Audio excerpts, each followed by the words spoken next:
The first time Simon Atkins rode onto the Shepard property, the gate was hanging by a single rusted hinge, and the house looked like it had stopped believing in itself a long time ago. That alone should have told him something. The way a property wore its defeat was something Simon had learned to read the way other men read weather or cards. Cracked fence posts meant the owner had run out of pride before they ran out of money. Overgrown fields meant the land had been abandoned slowly, not all at once. And a gate hanging by one hinge meant that someone had tried once to fix it, and then simply quit. Simon Atkins was 31 years old in the spring of 1882, and he had built his reputation across the New Mexico territory on a single unshakable principle. He bought the land that other men called worthless.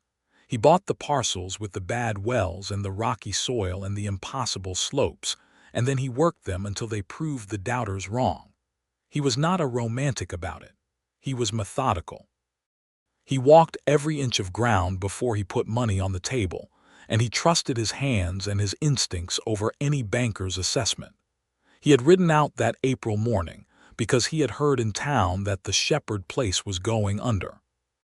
The bank in Cimarron was close to calling in the note that had been tied to the property for 4 years, and most people with any business sense were already shaking their heads and saying what a shame it was. Simon had heard the name Shepard spoken with a particular tone reserved for people and things that were considered already lost. That was why he had saddled his horse before sunrise. What he had not been told, and what he could not have known to prepare for, was that when he came through that broken gate and up the dry dirt path toward the house, the door would open before he even reached the porch, and the woman who stepped out onto the warped boards would be the most quietly defiant person he had ever seen in his life. Minnie Shepard was 25 years old, and she stood with her arms crossed over her chest, and her dark hair pinned back in a way that suggested she had done it quickly, without a mirror, because there were more pressing concerns than her appearance. She was wearing a plain brown dress with a hem that was dusty at the bottom from work, and her eyes were the color of the hills to the east of Cimarron in the late afternoon, a kind of gray-brown that shifted depending on the light. She was watching him come up that path with an expression that was not afraid and not welcoming, and not anything in between. It was simply watchful. It was the expression of a woman who had learned that visitors generally meant trouble and had decided to meet trouble standing up rather than sitting down. "You are on private property," she said, when he was close enough to hear without her having to raise her voice. "And I did not invite you." Simon stopped his horse. He took off his hat, which was a habit his mother had instilled in him so deeply that he did it without thinking whenever he was in the presence of a woman. He had a broad face that had been tanned by years of outdoor work, and dark eyes that were used to measuring distances. "My name is Simon Atkins," he said. "I'm not here to cause you any trouble, miss. I heard the property might be for sale." Something moved across her face that was not quite hurt and not quite anger. It was something older than both of those things. "Who told you that?" she asked. "Word gets around in a town like Cimarron," he said. "I am sorry if it is a sensitive subject." "I'm not trying to be disrespectful. It is a very sensitive subject," she said, "and the property is not for sale."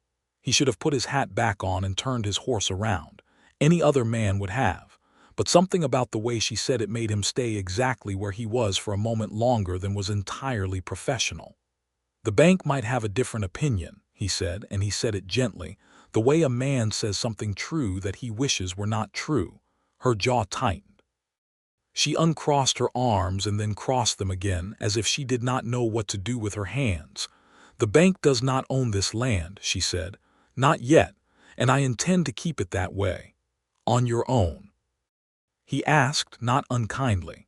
She looked at him with those shifting gray-brown eyes, and there was something in the look that was so raw and so honest and so utterly without self-pity that it landed somewhere behind his ribs in a way he did not fully understand. "My father died 8 months ago," she said. "My brother left for California 2 years before that, and he has not written since. I have been running this place on my own since October, and I have not given up, and I do not intend to, so whatever you came here looking to buy, you can turn yourself back around and go buy someone else's despair, Mr. Atkins." He sat on his horse in the spring morning light and looked at her for a long moment. Then he said, "I am going to get down from this horse if you will permit it, because I think my business here may not be exactly what I thought it was when I woke up this morning." She stared at him. "That is a very strange thing to say." "I know it is," he agreed. "May I come down?" She considered him for what felt like a long time. Then she gave a short nod that was really more of a grudging acknowledgement than an invitation. He climbed down and tied his horse to the post at the bottom of the porch steps. He was tall, and when he stood at the base of the steps looking up at her, they were nearly at eye level, which seemed to surprise her slightly. "I should tell you straight," he said. "I have a reputation for buying land that other people have written off. I do not buy it to take it from people. I buy it because I see things in land that other people miss. But I am looking at your property right now, and what I am seeing is that the land is not the problem." Her brow furrowed. "What is the problem, then, in your expert opinion?" There was a bite to it, but it was defensive rather than cruel. "The water," he said. "Your well is in the wrong place. You can see it from here.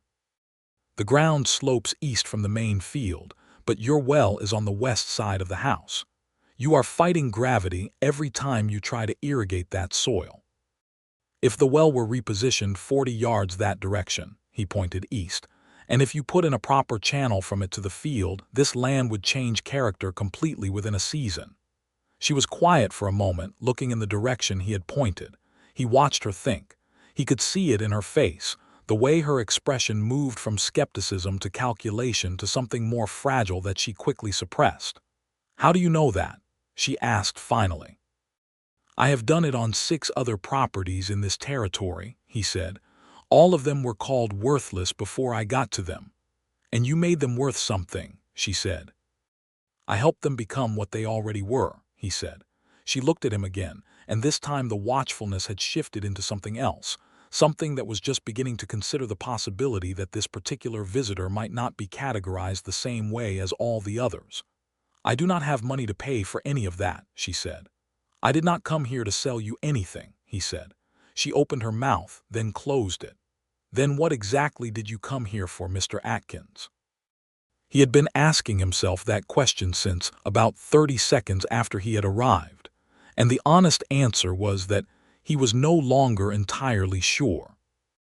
The answer he had brought with him had dissolved somewhere between the broken gate and the sight of her standing on that porch. "May I see the rest of the property?" he asked. "Before I answer that." She looked at him for another long moment, and then she uncrossed her arms and said, "Fine, come on then." She stepped off the porch without waiting for him, and he followed her around the side of the house, and that was the beginning of everything. The Shepard land was 80 acres of high desert plateau at the edge of the Cimarron Valley, with a view to the north that on a clear day stretched far enough to make a man feel both very small and very fortunate. The soil in the eastern portion of the property was richer than it looked at first glance, with a layer of clay beneath the dry surface that would hold water if it was given any reason to. There was a stand of cottonwood trees near the northern fence line that suggested a buried water source, and the rocky ridgeline on the western edge, which most people would have written off as useless, was positioned in a way that would block the worst of the winter wind from the main structure. Simon walked all of it, and Minnie walked beside him, and she answered his questions in short, precise sentences that contained no complaints and no requests for sympathy.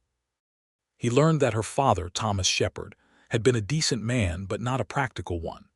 He had bought the land in 1874 on the strength of optimism and a government land grant, and had spent the years since then fighting the same problems in the same wrong ways. The well had been dug in the first month, in a hurry, without thinking about the slope of the land.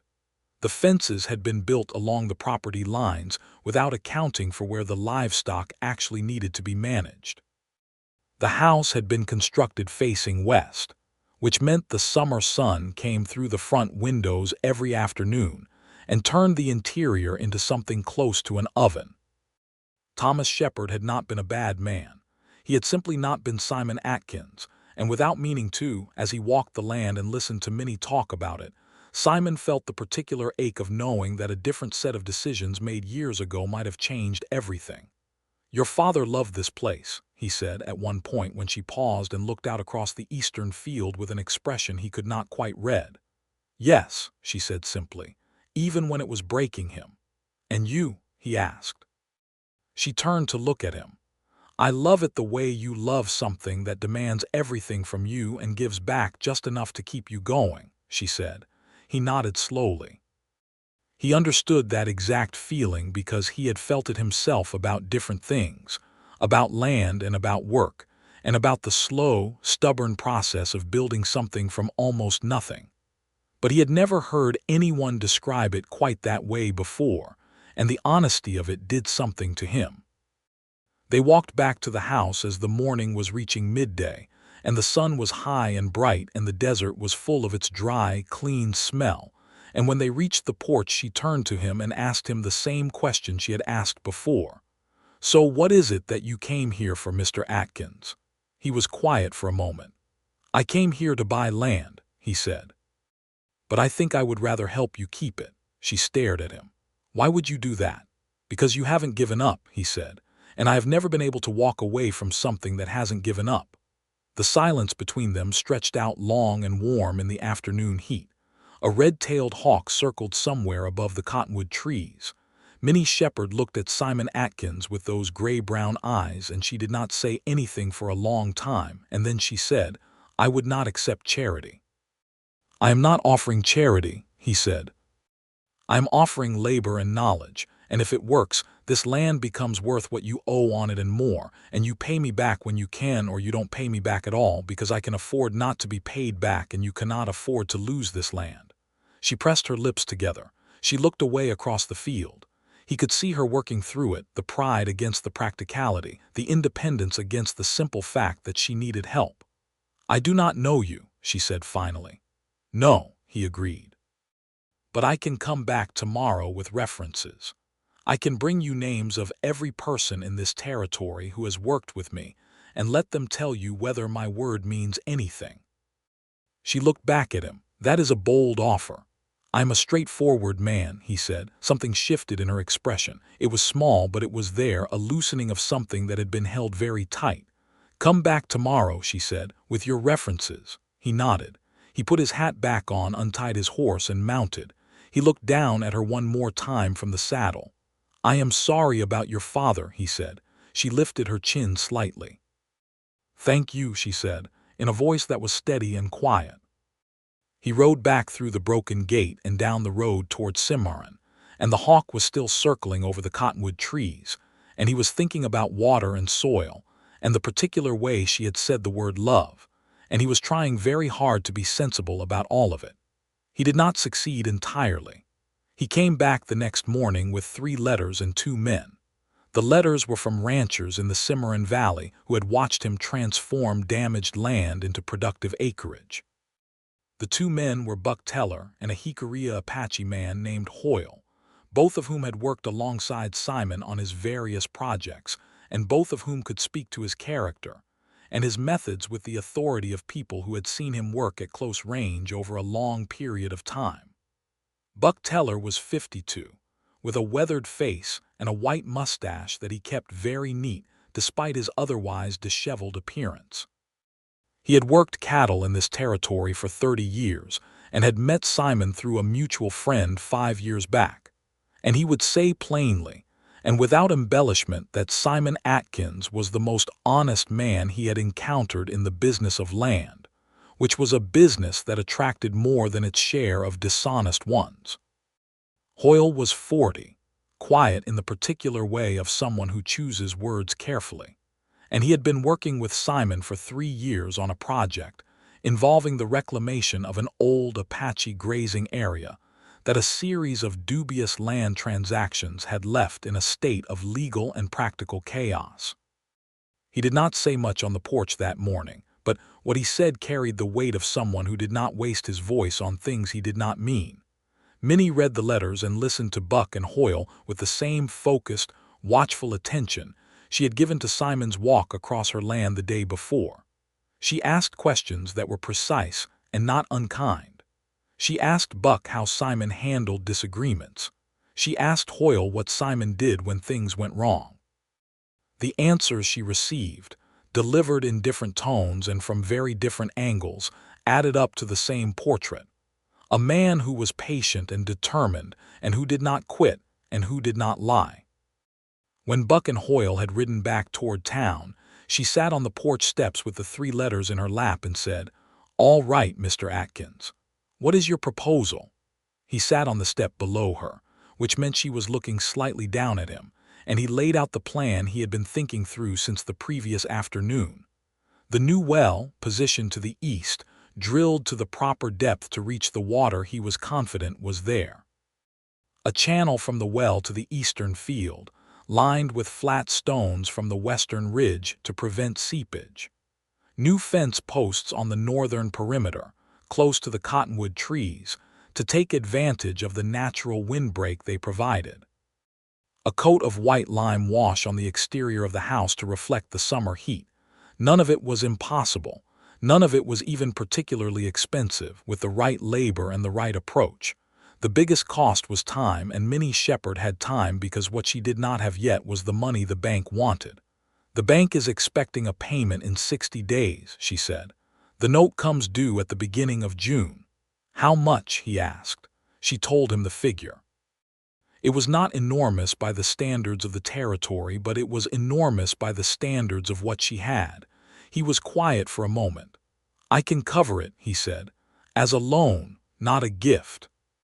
You pay me back when this land is producing." She looked at him with an expression that was complicated. "You are a stranger," she said. "You are a stranger offering to pay my debt."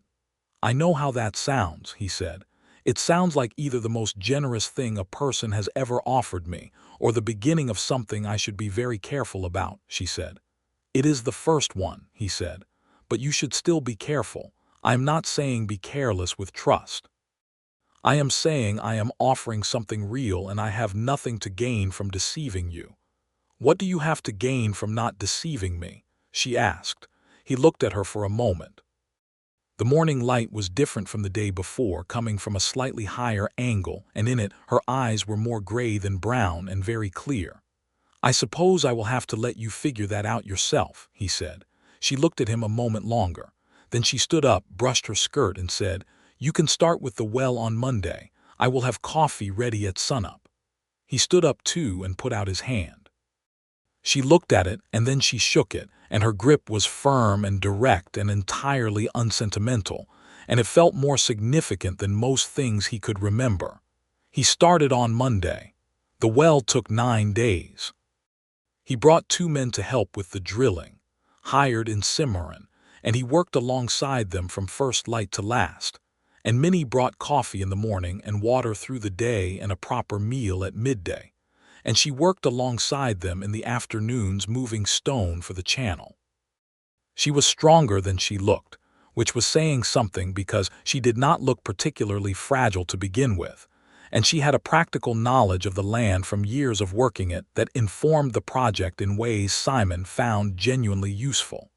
She knew where the soil changed texture. She knew which sections of the rocky ridge broke along clean lines. She knew which of the cottonwood trees had the deepest roots, which told him something about the underground water.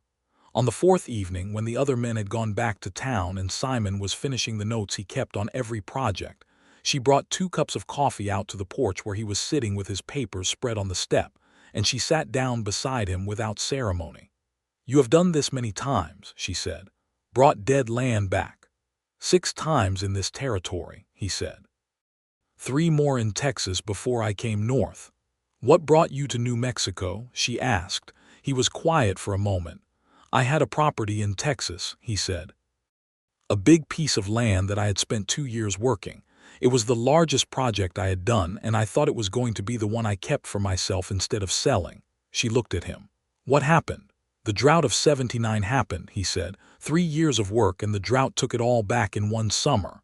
She was quiet, holding her coffee cup with both hands. "Did that stop you?" she asked. "For about a month," he said. And then I came to New Mexico and started again." She looked out across the field, where the beginnings of the water channel were already visible in the fading light, the pale stones catching the last of the sun. "That is what my father could not do," she said quietly. "He could not start again. Every time something went wrong here, it took more out of him than the time before. By the end, he was so tired of starting over that he stopped starting." "That is not a failure of character," Simon said. "Some people just run out of starts."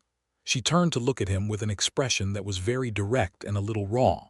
"You do not run out," she said. It was not quite a question. "Not yet," he said. "I have been lucky enough not to." She nodded slowly, looking back at the field. "I worry sometimes that I have more of my father in me than I think," she said. "That someday I will just stop starting." "I do not believe that," he said. She looked at him again quickly.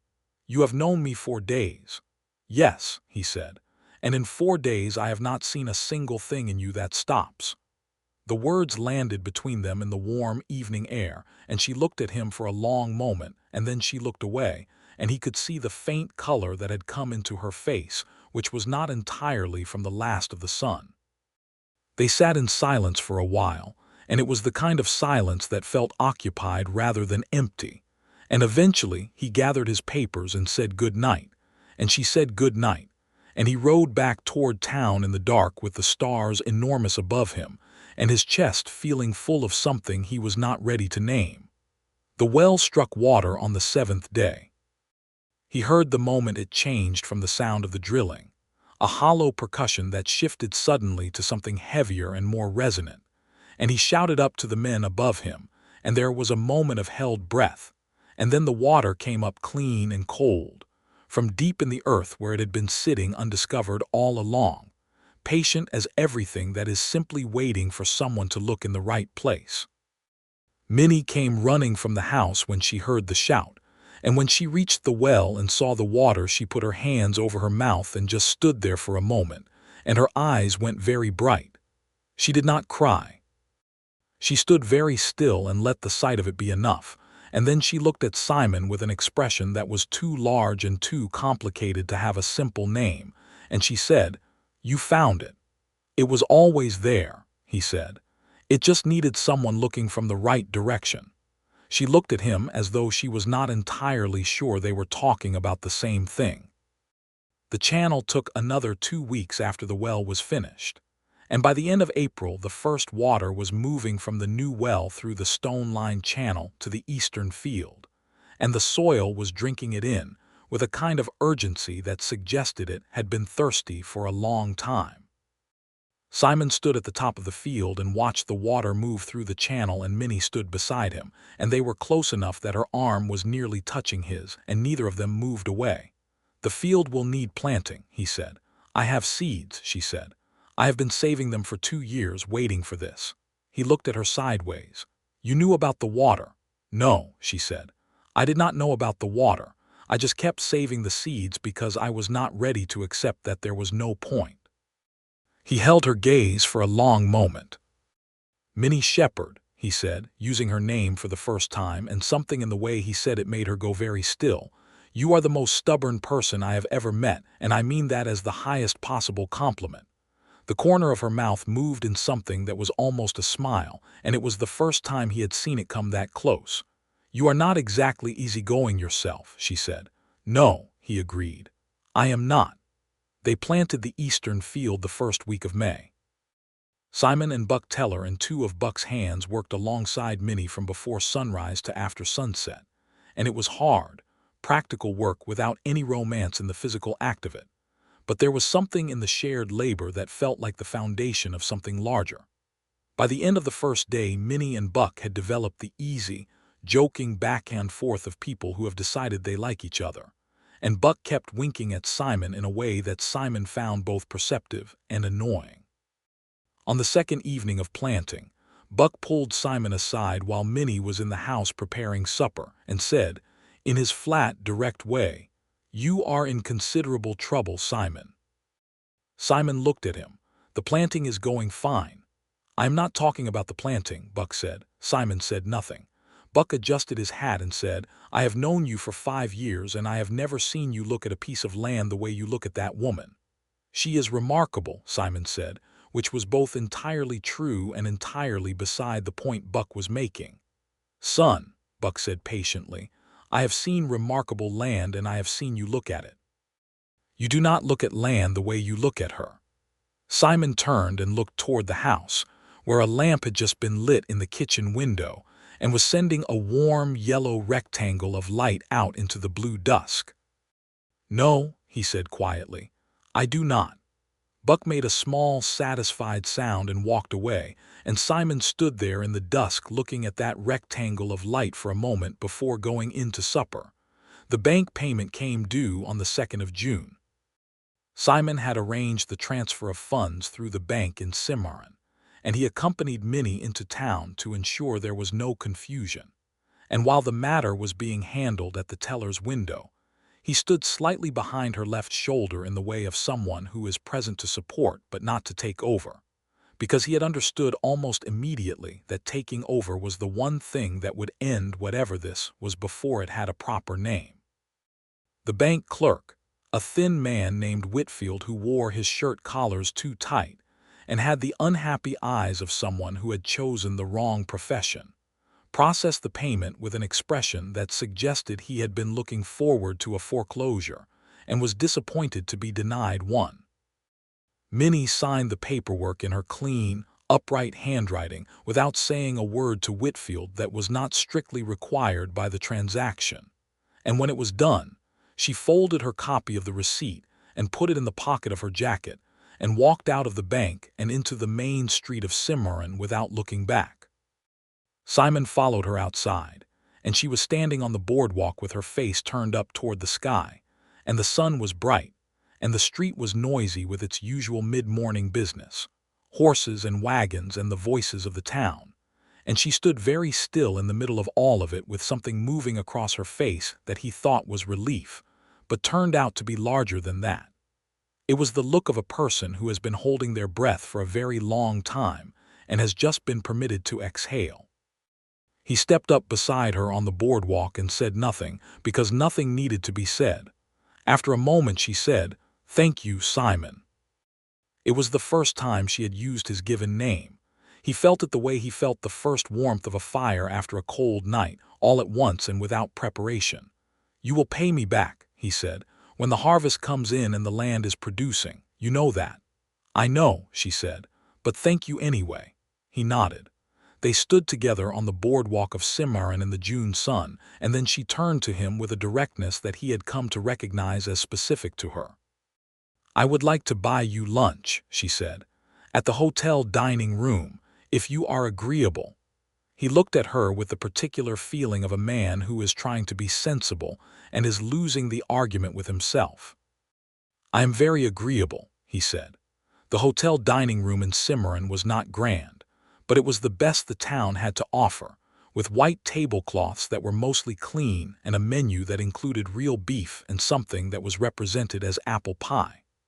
They sat across from each other at a corner table, and the afternoon light came through the window at a low angle, and the conversation moved through terrain that had nothing to do with land or wells or payments, and everything to do with the two of them. She told him about her childhood, about following her father across 3 territories before they settled in New Mexico, about the way Thomas Shepard had talked about land as if it were something alive that could hear you, about the year she had spent in Albuquerque as a young woman working in a dry goods store, and learning the particular loneliness of being surrounded by people while still being entirely alone. He told her about his own childhood in Missouri, about his mother who had been a school teacher with strong opinions about water conservation, who had taught him to read soil the way other mothers taught their children to read books. He told her about the long years in Texas, the early failures and the hard lessons, and the slow, grinding work of becoming good at something that nobody in his family had ever done before him. They were still talking when the dining room began to empty around them in the late afternoon, and when the waiter came by for the 3rd time with a pointed look, they both became aware simultaneously of how long they had been sitting there, and Minnie looked at the window and said, "I did not notice the time." "Neither did I," he said. "That does not happen to me very often." She looked at him across the table. The afternoon light was golden now, coming in at a long angle, and in it she looked like something that should be preserved, like one of those moments that you know while it is happening that you will remember it for the rest of your life. "Simon," she said, and the directness in her voice was there, but underneath it was something more tentative, something that had clearly taken some internal effort to arrive at. "I want to tell you something." "All right," he said. "When you rode up to my gate 2 months ago, I was 3 days away from deciding to let the bank have the property," she said. "I had not told anyone that because I was ashamed of it, but it is the truth. I was going to let it go. I had written a letter to my brother in California telling him what had happened, and then I had spent 2 days sitting with that letter trying to figure out if I was going to send it or burn it." He was quiet and very still. "And then you came," she said, "and you looked at my land and you told me what you saw in it, and something happened that I am not entirely sure how to explain." "What happened?" he asked. She looked at him very steadily. "I stopped being able to give up," she said. "Not because of the plan with the well, though that was part of it, but because you looked at something that everyone else had called worthless and you saw something worth saving, and I realized that was exactly what I needed, not someone to fix it for me, but someone to see it the way I had always seen it." He held her gaze, and the room was very quiet around them. "I need to tell you something too," he said. "I came to your property to buy it. I had every intention of making you an offer. And then I got there and I met you, and I understood very quickly that what was worth saving on that land was not the land itself." She went very still. "I mean," he said carefully, "that you are the most extraordinary person I have met in many years. And I know that is a bold thing to say over lunch in a hotel dining room in Cimarron, and I know we have known each other for 2 months, and I know that I am not a man who is given to saying things like this impulsively. But I would rather say it directly than spend the next year being indirect and lose the chance to have said it when it was true." She looked at him for a long time. Her hands were flat on the white tablecloth, very still. "2 months is not very long," she said. "No," he agreed. "It is not. I do not know everything about you," she said. "No," he agreed. "And I do not know everything about you. But," she said, and the word hung there for a moment. "But," he said quietly. She took a breath. "I have been thinking about you in ways that are not strictly professional since approximately the 4th day," she said, in a tone that was simultaneously matter-of-fact and deeply vulnerable, the way someone speaks when they have decided that honesty is more important than self-protection. He felt something loosen in his chest that had been held tight since the moment he had ridden through that broken gate. "The 4th day," he said. "That is when I heard you describe loving your land the way you love something that demands everything and gives back just enough to keep you going." She looked at him. "That is what did it for you." "Yes," he said. She was quiet for a moment, and then the corner of her mouth moved, and this time the smile finished what it started, and it was the first full smile he had seen from her, and it changed her face completely, made it warm and a little wondering. And he looked at it the way you look at something you did not know was possible until you were seeing it. "You are a very unusual man, Simon Atkins," she said. "You are a very unusual woman, Minnie Shepard," he said. "And I mean that in every good way it can be meant." They left the hotel dining room in the long golden light of the early New Mexico evening, and he walked her to the livery where she had left her horse, and when they reached it she turned to him and said, "Will you come to dinner on Sunday? I cook well. I have been told so." "By who?" he asked. "By myself," she said with that smile again, "and I am a reliable source." "Sunday," he said. "Yes." He watched her ride out of town toward the Shepard land, which was no longer 3 days away from being surrendered, and the evening was all rose and amber over the hills to the east, and he stood in the main street of Cimarron in the June dusk, and felt the particular completeness of a man who has just been pointed in the right direction. Sunday came with a clear sky and a morning that was cool and dry before the sun climbed fully, and he arrived at the Shepard property at noon as agreed, and the gate was no longer hanging by one hinge. Sometime in the days since his first visit, the gate had been repaired, the broken hinge replaced with new iron, and the gate itself rebalanced so that it swung true. He noticed it as he came through it, and he noticed the way the noticing made him feel, which was the specific warmth of someone who understands what a fixed gate means when the person who fixed it has been doing everything alone. The house smelled like something roasting, and the table inside had been set with what was clearly her best china, which was not very grand but had been arranged with care. She had put a bunch of desert wildflowers, which she must have gathered herself, in a tin jar in the center of the table, yellow and rust-colored, and the whole thing had the character of something done with intention. She cooked the way she did everything, without fuss, with a complete attention to what she was doing, and a refusal to perform for an audience. The food was simple and very good, beef roasted with dried herbs and biscuits from scratch, and something she described as preserved peaches from a jar she had been saving since the fall. They ate at the table, and the conversation moved easily now, the way it does when two people have already crossed some invisible threshold together and are no longer watching themselves quite so carefully. He talked about his plan for the property going forward, and she talked about what she wanted the land to be in 5 years, 10 years, and there was something in the conversation about futures, plural, that sat between them like a question they were both approaching from their own directions. After dinner they walked the eastern field, which was already showing the first green push of what she had planted, thin and tentative but undeniably there, rows of it coming up in the July warmth, fed by the new well's water running through the stone channel. She stopped at the edge of the field and looked at it for a long time. "My father never got to see it green," she said. "Not really. There were good years when I was young, years when it looked like this, but not for a long time before he died." "He would have been glad to see it," Simon said. "He would have been glad to see you," she said. "He would have liked you very much. He would have said you were the kind of man who understood land as a living thing." "Your father and I would have agreed on that," Simon said. She looked at him sideways. "You say that with confidence." "It is what his daughter taught me about him," he said, "in the way she talks about this place." She was quiet for a moment, and then she said, "Will you tell me what you actually came here for, that first day, when you were completely honest with yourself?"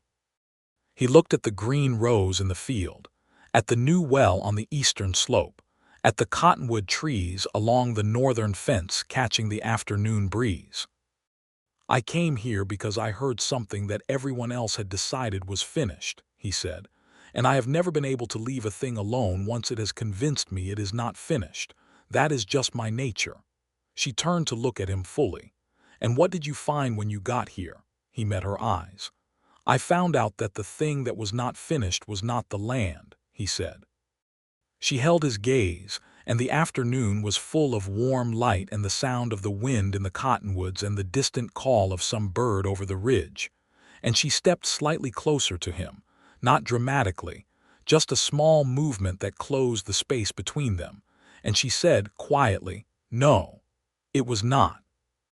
He reached out and took her hand, and she let him, and they stood together at the edge of the field she had refused to surrender, looking at the first green beginning of everything she had saved it for, and his hand around hers was warm and steady, and hers in his was the same. The summer moved through July and into August with the deep, uncomplicated heat of the New Mexico plateau, and Simon came to the Shepard property every day, not always to work, sometimes just to be there, to sit on the porch in the evenings with Minnie and talk about the things that people who are falling in love talk about, which are the same things in every era and every place, and are never as ordinary as they sound from the outside. He told her about the drought in Texas and what it had cost him, not just the land but the confidence he had always taken for granted, and how he had spent the first months after it in a kind of gray numbness that he had eventually walked himself out of through sheer refusal to stay in it. She told him about the summer after her father died, the long months of managing the grief and the land and the looming debt simultaneously, and how she had developed the habit of getting up very early each morning and walking the perimeter of the property before dawn, not because there was anything productive about it, but because it was the only way to remind herself each day that the land was still there and that the night had not taken it. He told her about his mother, who had died when he was 22, and about the fact that he had no family left in Missouri or anywhere else, and that the land he had spent his adult life buying and transforming had been, he admitted, a way of building something that would persist, because people did not always. She told him about her brother, the one who had gone to California and never written, and she told it with the quiet sadness of someone who has accepted a loss that is ambiguous, someone who is not dead but might as well be in terms of presence, and she said that she had stopped expecting him, and that this was better than waiting, though she did not say it was good. On an evening in late August, they were sitting on the porch in the last of the light and the first of the dark, and she was reading from a book she had borrowed from the library in Cimarron, and he was going over his account book, and there was the comfortable quiet of two people who are at ease with each other, when she looked up from her book and said, without preamble, "I think I love you." He looked up from his account book. The words had been said in the same direct, practical tone she applied to most things, as if she had made a calculation and arrived at a conclusion and was presenting it straightforwardly, and yet under the tone there was something that was very soft and very exposed. He closed his account book. "I know I love you," he said.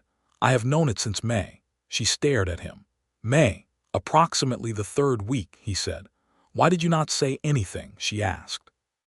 "Because I wanted you to arrive at your own conclusions," he said, "without any pressure from mine." She looked at him for a long moment with an expression that was half exasperation and half something much warmer. "Simon Atkins," she said, "you are the most patient man I have ever encountered." "I have been told this is a virtue," he said. "It is," she said, "and it is also occasionally very frustrating." He smiled, and it was a rare enough thing on his face that when it appeared it had a particular quality of warmth, slow and full and real. "Come here," she said, and held out her hand. He took it, and she pulled him slightly toward her, and he moved the account book and the space between them on the porch. And when he kissed her, it was the kind of kiss that has been building for months, that has been gathered from every conversation and every shared evening and every moment of looking at each other across the distance of propriety. And it was not shy, and it was not tentative, but it was also not rushed, because neither of them was the rushing kind. When it ended, she rested her forehead against his shoulder for a moment, and he put his arm around her, and they stayed that way while the last light went out of the western sky, and the stars came up over the New Mexico desert in their thousands.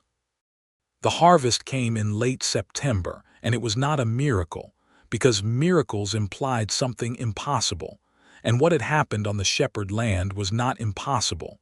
It was just the result of water applied correctly, and seeds planted with faith, and a woman who had refused to let go.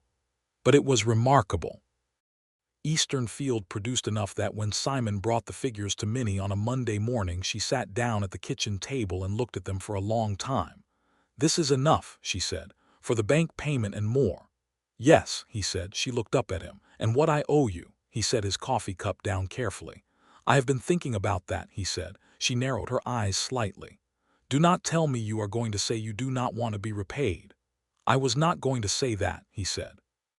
"I was going to say that I have been thinking about what form the repayment should take." She waited.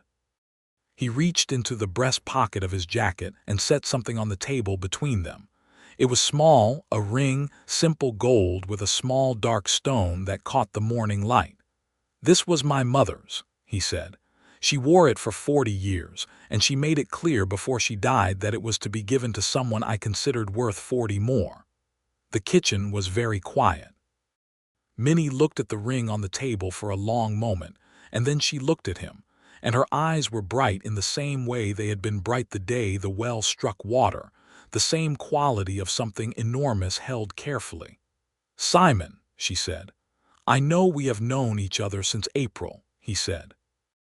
And I know that is not long by some reckonings, but I have never in my life known someone faster or more completely, and I do not think more time would change what I already know. She reached out and picked up the ring. She turned it over in her fingers, looking at the stone. "What is it?" she asked. "The stone." "Garnet," he said. "From New Mexico. My mother said she wanted it to come from land that meant something." Something in Minnie's face shifted in a way that was very deep and very quiet. "Yes," she said. He looked at her. "Yes, you will marry me, or yes, the garnet is from New Mexico." "Yes, I will marry you," she said, and the directness of it, the complete absence of coyness or performance, was the most romantic thing he had ever heard anyone say. He crossed the kitchen to where she was sitting, and she stood up to meet him. And when he put the ring on her finger, she held her hand flat and looked at it for a long moment. And then she looked up at him, and there was something in her face that was light all the way down. They were married in November of 1882 in the small adobe church at the edge of Cimarron, on a Saturday morning that was cold and clear and full of the particular bright quality of New Mexico winter light. Buck Teller stood up for Simon, and a woman named Clara Greer, who was Minnie's closest friend from the years in Albuquerque, and who had traveled 3 days to be present, stood up for Minnie. Hoyle came and sat in the front row, and nodded once when Simon caught his eye, which from Hoyle was the equivalent of a standing ovation. The minister was a practical man who ran through the ceremony with the efficient warmth of someone who has done this many times and still believes in it completely.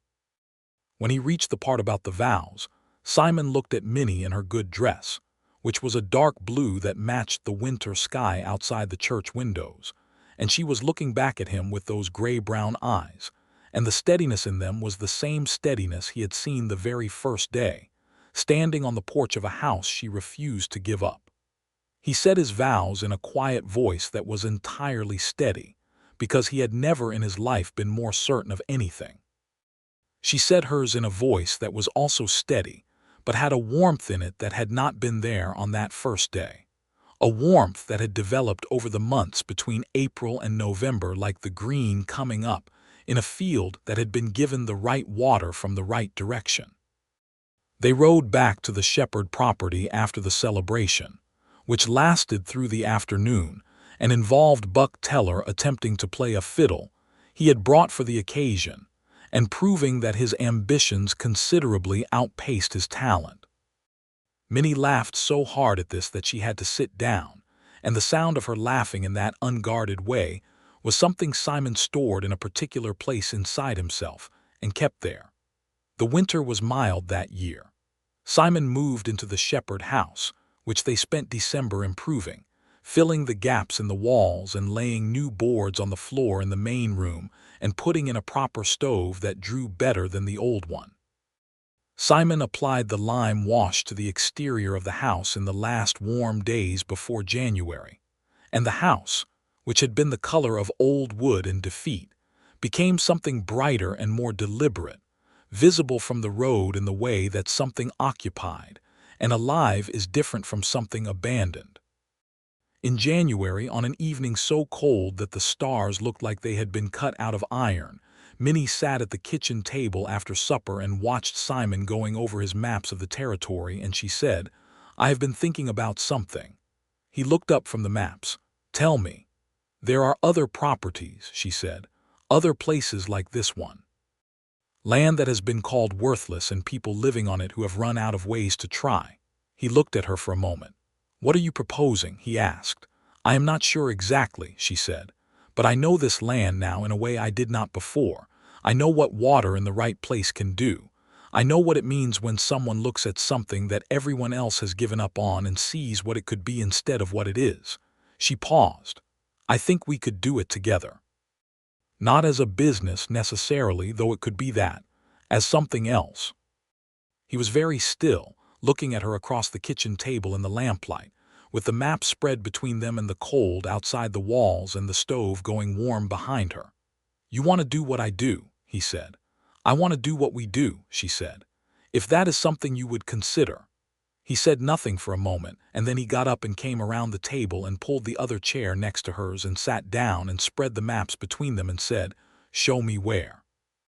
She leaned over the maps, her dark hair falling slightly forward, and pointed to two parcels she had heard about in town, one to the north along the Cimarron River that had been flooded out twice in the past decade, and one to the south that had bad soil reputation, but was, she suspected from what she had heard, suffering from the same water problem her own land had suffered from. He followed her finger on the map and listened to her reason through it, and the more she talked, the more the shape of something real and large and genuinely good became visible to him. "You have been paying attention," he said. "I have been paying attention since the first day," she said. "I watched everything you did and I understood more of it than you probably thought I did." "I thought you understood all of it," he said. She looked at him. "You did. I talked to you like someone who was capable of understanding," he said, "because you were." The look she gave him then was layered with a great many things, gratitude and recognition, and something that was very quietly fierce. "Let us go see the northern property first," she said. "In the spring." "In the spring," he agreed. Spring came, and it came to the Shepard land with the green push of the second planting in the eastern field, and the new fence line along the north perimeter standing straight in the early warmth, and the gate at the entrance swinging true on its new hinge. The cottonwood trees along the northern fence had leafed out fully, and the water in the channel caught the March light, and the land, which had been called worthless and broken and finished, was none of those things. Minnie told Simon in the first week of March that she was expecting a child. She told him at the kitchen table over breakfast in her direct, quiet way, and he set down his coffee cup and looked at her, and his face did the thing it did when something moved him deeply, going very still and then opening slightly, the way a door opens just enough to show the light behind it. He got up from his chair and came to where she was sitting and crouched down beside her and took both her hands in his and said, "Are you well?" "I am very well," she said. "I am excellent, actually. I am also a little bit terrified." "That seems entirely reasonable," he said. "You are not terrified?" she asked. He thought about it honestly. "I'm the kind of terrified that is almost the same as being very happy," he said. She looked at him with those eyes that had known him now across seasons and harvests and long conversations and quiet evenings, and she said, "Yes, that is exactly it." They rode north to look at the property along the Cimarron River on the first warm day of April, exactly 1 year from the day Simon had ridden through the broken gate for the first time. The northern property was everything Minnie had suspected from the reports she had gathered over the winter. The flooding problem was real, but it was a management problem, not a fundamental problem. The river bend was positioned in a way that directed floodwater toward the fields rather than away from them, and the solution was a system of drainage channels and berms that would redirect the excess water into a holding area where it could be stored and used through the dry months, instead of destroying the fields each time the river ran high.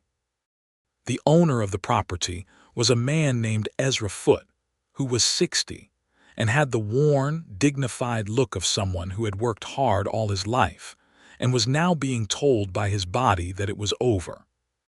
He met them at the gate of his property, which was a better gate than Minnie's had been a year ago, but still spoke of a place under strain, and he looked at them with the particular wariness of someone who expects to be offered less than fair value. Simon introduced Minnie as his wife and partner, and Ezra Foote shook her hand and looked at her with the same slight surprise that many men showed when they discovered that she was as much a part of the conversation as Simon was.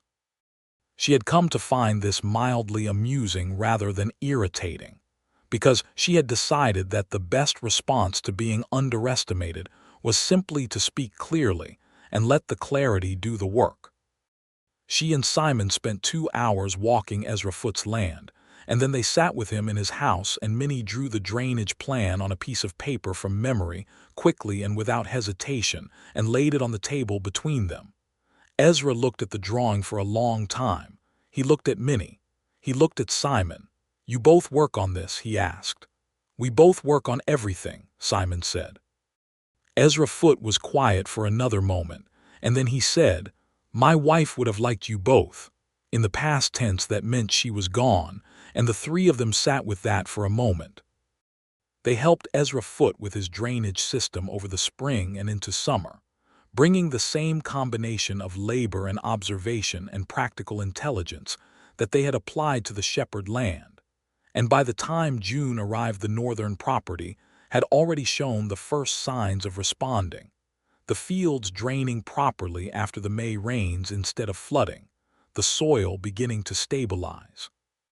The child arrived in October, 2 weeks before Minnie had expected, in a swift and eventful arrival that brought Buck Teller galloping from town in a considerable hurry to fetch the midwife, and left Simon standing in the hallway of the Shepard house in a state of controlled anxiety that dissolved completely the moment he was permitted into the room, and saw Minnie holding a small, red, furious-looking boy who was announcing his presence to the world with complete conviction.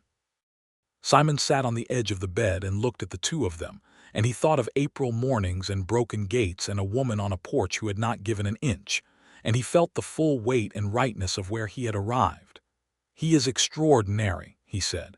"He is very loud," Minnie said, with the particular look of someone who has just done something enormous and is now discovering that the enormous thing is also a person.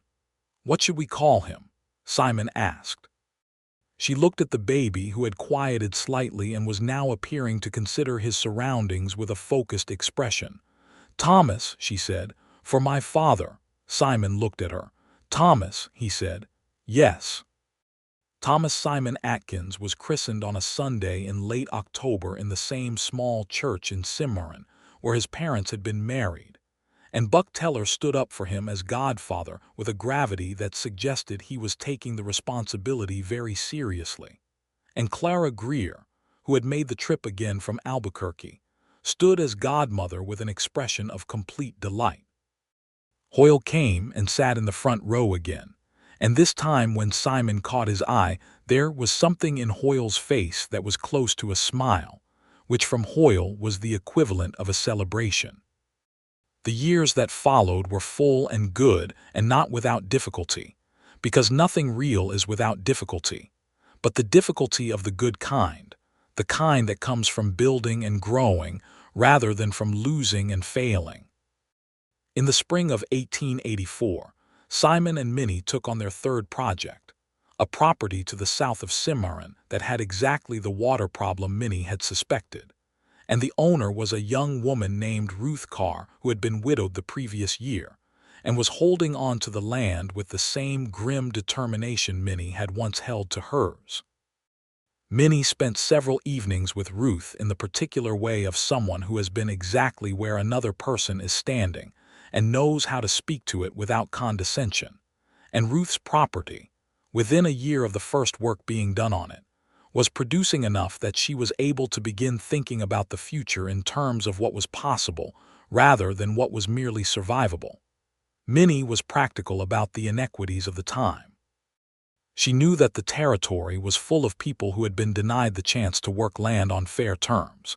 Jicarilla Apache families whose grazing lands had been taken through the instruments of treaties that were hardly worth the paper they were written on, and Hispanic families who had worked land for generations under old land grant systems that the new American territorial government treated with something between indifference and active hostility.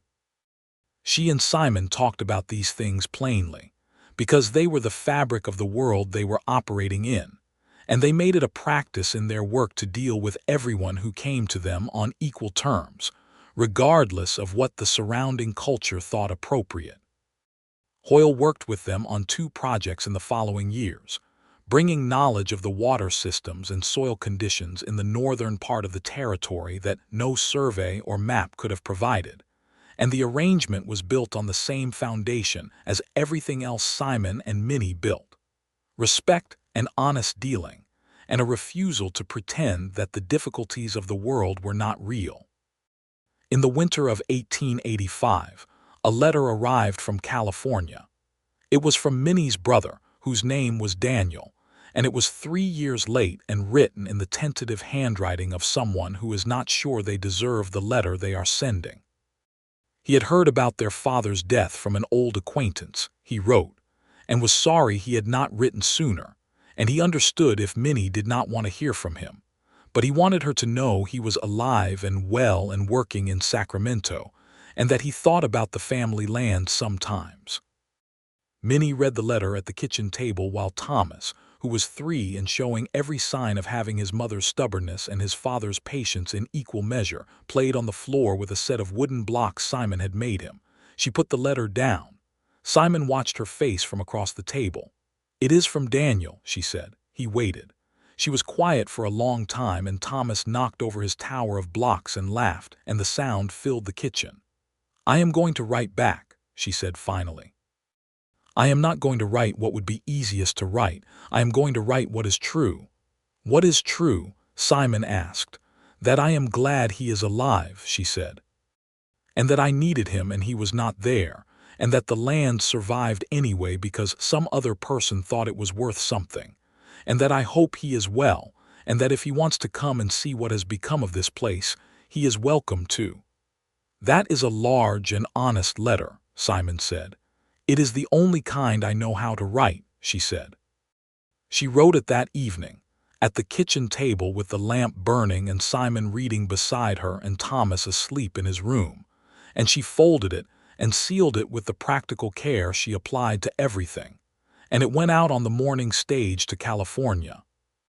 Daniel wrote back in February, and they wrote back and forth through the spring, and in the summer of 1886 he came.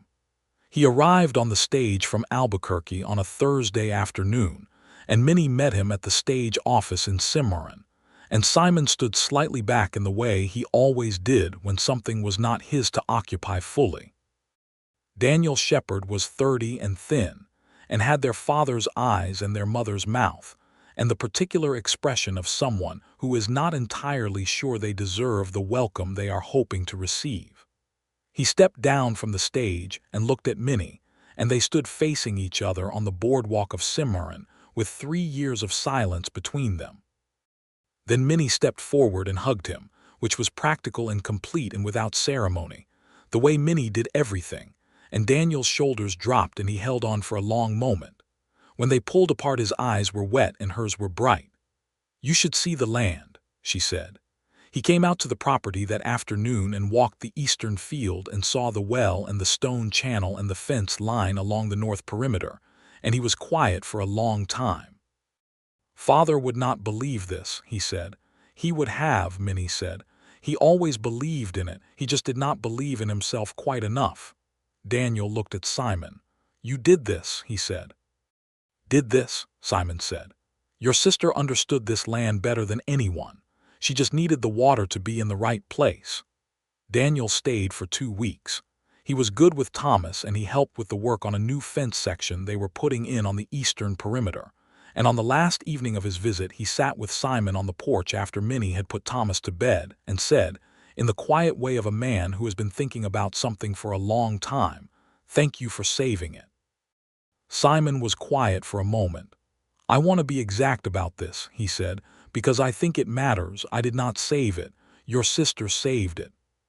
She saved it by not letting go of it for the 2 years between when you left and when I arrived, and by refusing to give up the morning I rode through the gate. I provided some practical help at a useful moment, but the land is still here because of her, not because of me." Daniel considered this. "She always was the one who did not quit," he said, with the mix of pride and guilt that characterized the expression of someone accounting honestly for what they had missed. "She is the most tenacious person I have ever known," Simon said. "I say that in the full knowledge of having met a great many tenacious people." The following years brought more work and more projects, and the Atkins name became known across the Cimarron Valley, and beyond it in the way that Simon had always been known, as people who looked at the land that others had given up on and found what it could be. But the work was different now than it had been when Simon had been riding alone, because Minnie's particular gift was not just for reading land but for reading people, for knowing when someone needed to be told what was possible and when they needed to be left to arrive at it themselves, and for speaking to the dignity of someone who was barely holding on in a way that made them feel seen rather than pitied. They took on a project in 1887 involving a parcel of land near the Mora Valley that had been the subject of a disputed land grant. And the family that had worked it for 30 years was facing pressure from a land speculation company that had legal papers of questionable legitimacy. Simon spent the better part of 2 months working with a lawyer in Santa Fe to clarify the title, while Minnie worked with the family on the practical improvements that would make the land's productivity undeniable, because she had learned that the best argument against someone trying to take something from you was to make the thing undeniably yours in every visible and measurable way. The land speculation company eventually retreated, which was not a given and was not easy, and the family kept their land. And on the day the matter was finally resolved, the patriarch of the family, a man of 65 named Casimiro Vigil, shook Simon's hand and then turned to Minnie and said something in Spanish that made her eyes go very bright. "What did he say?" Simon asked later. "He said that we were the kind of people that the land sends when it wants to stay," she said. He looked at her for a moment. "That is the best thing anyone has ever said about us," he said. "Yes," she agreed, "it is." In 1888, their second child arrived. Another boy, broad and loud, and already showing the particular combination of characteristics that would mark him as unmistakably the product of both his parents. They named him James, after Simon's father who had died long ago in Missouri, and Thomas, who was 5 and had strong opinions about most things, received his brother's arrival with the pragmatic acceptance of someone who has decided that the new development, while unexpected, is probably manageable. The Shepard land, which was no longer just the Shepard land but the Atkins property, had become something that Thomas Shepard had dreamed it could be in the early days of his ownership, productive and alive and recognizable to anyone who came through the gate as a place that was cared for. The lime-washed house was visible from the road, and the eastern field was green in season, and the cottonwood trees along the northern fence had grown in the years since the new fence line was put in, and the well, positioned in the right place for the right reason, sent clean cold water through the stone channel with the reliability of something that has been established in its correct purpose. On an evening in the fall of 1889, 7 years from the first day, Simon and Minnie sat on the porch in the October air with the boys asleep inside, and the stars doing their enormous work above the New Mexico desert, and it was so close to the same scene as that evening years ago when she had said she thought she loved him that both of them noticed it at the same moment. 7 years, she said. "Almost exactly," he said. She was leaning against him slightly, the way they settled into each other when the day was done, and his arm was around her, and the October air was the same temperature it had been that first spring morning when he had ridden up the path and she had stepped out onto the porch to meet trouble standing. "I have been thinking about something," she said. "Tell me," he said, which was what he always said.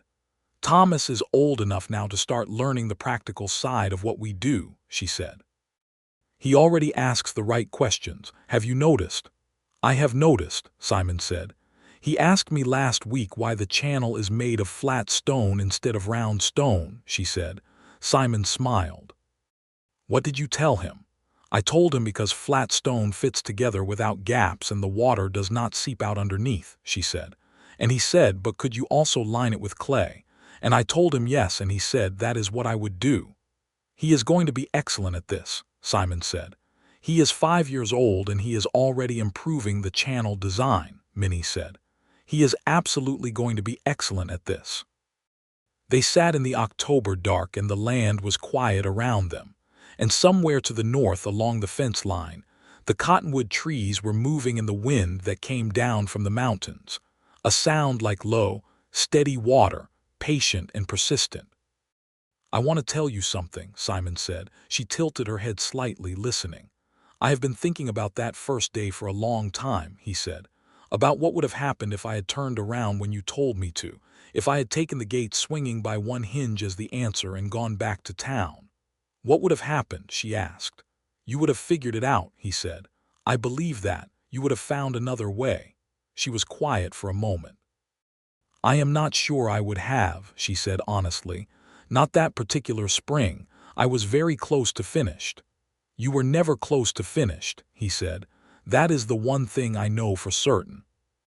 She turned to look at him, and in the dark her eyes caught what little light there was, the stars and the distant lamp through the window of the house, and they were the same gray-brown that had stopped him 7 years ago, that still stopped him now when he caught them at the right angle. "I thought I was," she said. "You were sitting outside the house every morning before dawn and walking the perimeter to remind yourself the land was still there," he said. "That is not what finished looks like. Finished goes back to bed." She was quiet again. He felt her take a breath and release it. "I am glad you did not turn around at the gate," she said. "I am glad the gate was broken," he said. "If it had been working properly, it would have been less of a story." She laughed, which was not a common sound from her and was all the more valuable for being rare, warm, and low, and he held her a little closer in the October dark. "I was thinking," she said when the laugh had settled, "about the gate." "What about it?" "I fixed it because I was embarrassed," she said. "When I knew you were coming back, I did not want you to see it broken again." "I know," he said. She pulled back slightly to look at him. "You know, I noticed it the first Sunday I came for dinner," he said. "You had fixed it in the week between when I first arrived and when I came for dinner." She stared at him. "You never said anything." "I did not want to embarrass you," he said. She held his gaze in the dark for a long moment, and then she made a sound that was somewhere between exasperated and deeply fond. "Simon Atkins," she said, "you are the most infuriatingly perceptive man." "I know," he said. "I am very grateful for it," she said. "I know that too," he said. She settled back against him, and the stars did their enormous work, and the cottonwoods moved in the wind. And inside the house James was probably awake again, because James was always awake again. And in a few minutes one of them would go in. But for this moment, they stayed where they were, in the October dark on the porch of the land that had not been given up on by either of them. The gate at the end of the path swung true on its good iron hinge, visible even in the dark as something that had been made right and had stayed right. The kind of small, fundamental correction that changes the character of a whole place. And the land ran away from it in all directions. The field and the channel and the well and the cottonwood trees and the rocky ridgeline holding back the worst of the winter wind. All of it gathered around the house where the lamp burned in the window and the two boys were sleeping. And everything that had been called worthless and finished and given up on was none of those things, and had not been for a long time. In the years that followed, Thomas Atkins grew into exactly what that evening's conversation had suggested he would, a boy who asked the right questions and then found the better answers, who by the time he was 12 was redesigning the channel system with clay lining just as he had proposed at age 5, and who had a particular gift for understanding the relationship between soil and water that his father recognized as the same gift he himself had, but refined, improved upon by the specific knowledge of a child who had grown up watching both parents work the land. James was different, more social and more expansive, with their mother's directness but deployed in a warmer register. And he was the one who talked to people, who could walk into a room or a property, and within an hour know the names of everyone present and what they needed, which was its own kind of intelligence and was also necessary for the work. Buck Teller, who had gone from friend to something closer to family in the years since that first season, came out to the property every few weeks well into the 1890s, by which time his white mustache had become enormous, and his opinions about everything were stronger than ever. He sat on the porch with Simon and argued about cattle prices and water rights and the general state of the territory with the pleasure of a man who genuinely enjoys being in the middle of a discussion. And Minnie brought them coffee and occasionally joined the argument and always won, which Buck affected to find outrageous and actually found entirely satisfying.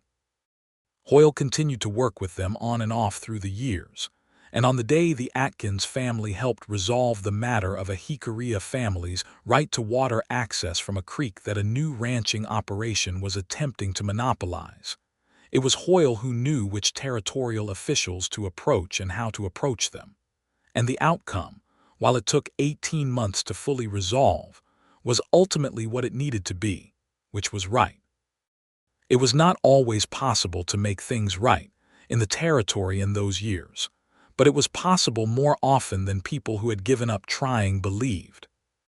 In 1895, Simon and Minnie sat down together and made a document that was part practical record and part personal statement, detailing the work they had done on 11 properties over the years, the methods used, the results achieved, the principles that had guided the work. They sent it to the New Mexico Agricultural College in Las Cruces, which had been established in 1889, because Minnie felt strongly that the knowledge they had accumulated through years of practical work should be available to people who were trying to do the same thing without the benefit of having met someone who had already done it. The document was received with interest, and the following spring a young instructor from the college came to the Atkins property and spent 2 weeks walking the land with Simon and Minnie and taking extensive notes, and the information eventually made its way into the teaching material that was given to students learning about dry land farming and water management in the Southwest. Which meant that something of what had begun with a broken gate and a woman who refused to give up continued to propagate forward into the future in ways that neither Simon nor Minnie could fully track or measure, which was exactly as it should be. On an evening in the late fall of 1897, 15 years from that first April morning, Simon and Minnie stood together at the edge of the eastern field and watched Thomas, who was 14 and already nearly as tall as his father, explaining something to James, who was 9 and listening with the focused expression he wore when he was actually interested rather than merely polite. The field was in its fall state, finished for the season and turned over in preparation for spring, and the stone channel ran along its edge catching the last light, and the cottonwood trees were bare along the northern fence, their leaves already gone, and the lime-washed house behind them was bright in the fading afternoon. "Do you remember what you said to me the first day?" Minnie asked. She did not ask it wistfully. She asked it the way she asked everything, with a direct interest in the honest answer. "I said the land was not the problem," he said. "I said it was the water." "Before that," she said, he thought back. The broken gate, the path, the porch, her standing with her arms crossed. "I told you I had heard the property might be for sale," he said. "And I told you it was not," she said. "Yes," he said. She looked at the field and the channel and the trees for a moment. "You believed me," she said. "Right from the beginning. You could have argued. You had financial leverage and a reputation, and I had nothing except the land and the intention to keep it, and you believed me when I said it was not for sale." "Of course I believed you," he said. "You meant it." She looked at him. "Most people who come at something they want with money do not defer to the intentions of the person who has it," she said. "I was not coming at the land the way you thought I was," he said. "Not really. Not after about the first 30 seconds. "No," she said. "I know that now." The boys were coming back across the field toward them, Thomas's long stride covering the ground quickly and James half running to keep up, and the evening was drawing in around the property with its soft blue-gray fall color, and somewhere to the north a coyote made its high, carrying sound, and the desert answered it with silence. "Simon," she said. "Yes," he said, turning to look at her. "I am glad you are the kind of man who does not give up on things," she said. He looked at her in the fall evening light, at the face he knew as well as he knew the land around him, the direct eyes and the quick mouth, and the expression that was always honest and sometimes overwhelming in its honesty. "I am glad you are the kind of woman who is worth not giving up on," he said.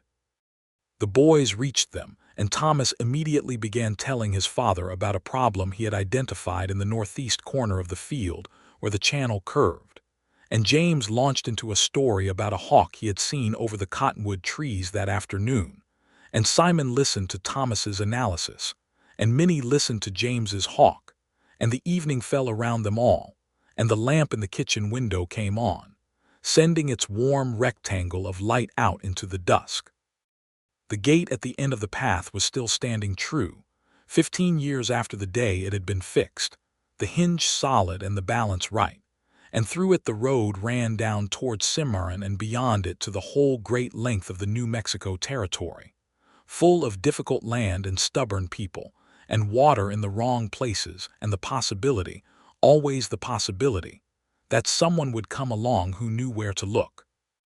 In the house that faced west but was lime-washed to handle the heat, on the land that had been called worthless and was not, beside the well that had been in the wrong place and was now in the right one, in the family that had been built from a broken gate and a woman who would not move and a man who could not leave, there was supper to be made and boys to be fed and tomorrow's work to be planned, and everything was resolved and known and settled in the deep, earned way that only comes from having held on through all the mornings when holding on was the only option, and all the evenings when it turned out to have been exactly enough.